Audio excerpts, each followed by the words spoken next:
suppose I lend you $100, and a couple of years later, you pay me back $100. Oh, yeah. Who lost?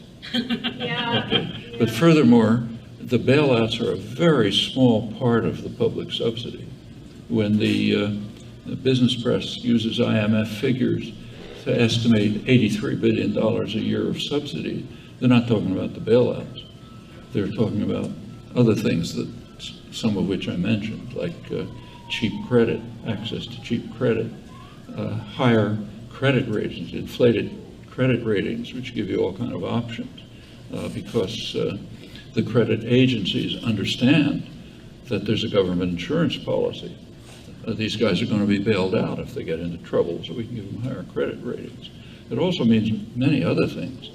If you're, say, Goldman Sachs, you can make a risky transaction. Risky transactions tend to make high profits, but they also carry the possibility of failure. But you don't have to worry about it, right? Because you guys are going to pay them if they get into trouble. That's a government insurance policy. If you had an insurance policy like that, you could do all sorts of things. But you do give the banks that insurance policy. As I said, the IMF figures lead to an estimate of $83 billion a year.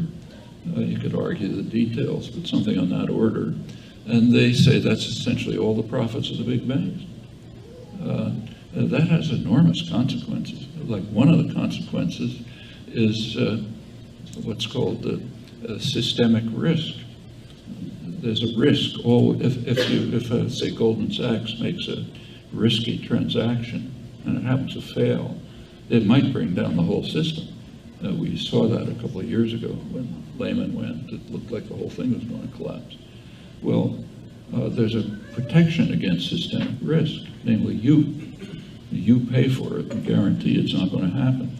And that just increases risky behavior and the likelihood of crashes, like what we're now seeing. Now, these are all pretty serious problems. They're not at the level of climate catastrophe and nuclear war. Those are kind of colossal dangers. But these are pretty serious dangers. The public really suffered from the latest financial collapse, the financial housing bubble and collapse. A lot of people are still suffering from it. Actually, there was congressional legislation. Speaking of bailouts, the bailouts came from congressional legislation. But that congressional legislation had two parts to it. One was bail out the criminals. The other was help the people who were their victims, protect them from foreclosures and so on. Which part of the bargain was kept?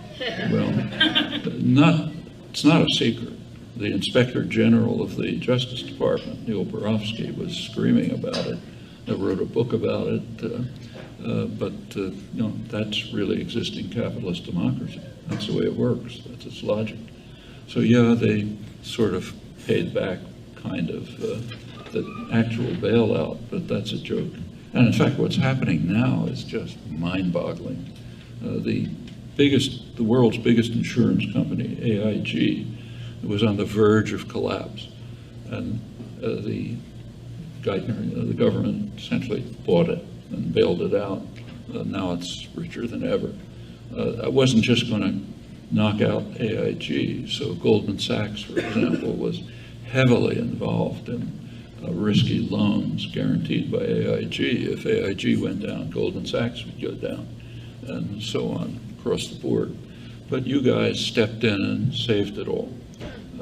Right after that, after it was rescued from having virtually brought down the international economy, the AIG gave expanded bonuses to its chief executives.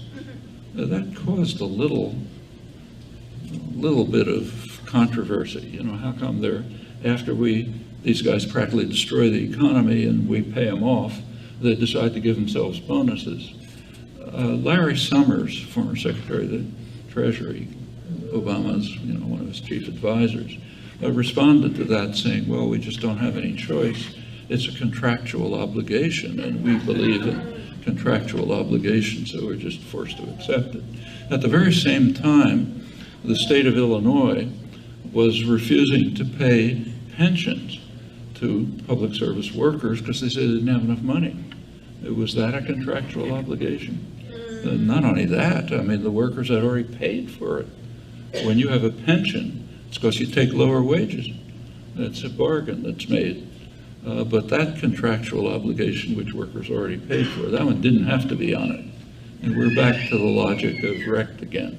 AIG executives, yeah, of course, they have to get a huge bonus after practically destroying us. But teachers, firemen, and so on, they don't deserve that kind of thing. That's what George Orwell once called unpeople, that's distinct from people. So no contractual obligations there. That's our commitment to capitalist principles. What's happening now is beyond grotesque. The former CEO of AIG, Maurice Greenberger, is now, he's the principal in a court suit, Star International versus U.S. government. It's going to the Supreme Court right now. He's complaining that the bonuses that the payout to AIG wasn't big enough. And he wants to be reimbursed for costs to AIG. That's, if anybody asks you for the definition of chutzpah, you can mention it. That's in the Supreme Court right now. And, given the nature of the court, it's not so easy to figure out how it'll turn out, even though, this is like beyond insanity, except under the logic of really existing capitalist democracy. That's the story of the bailouts.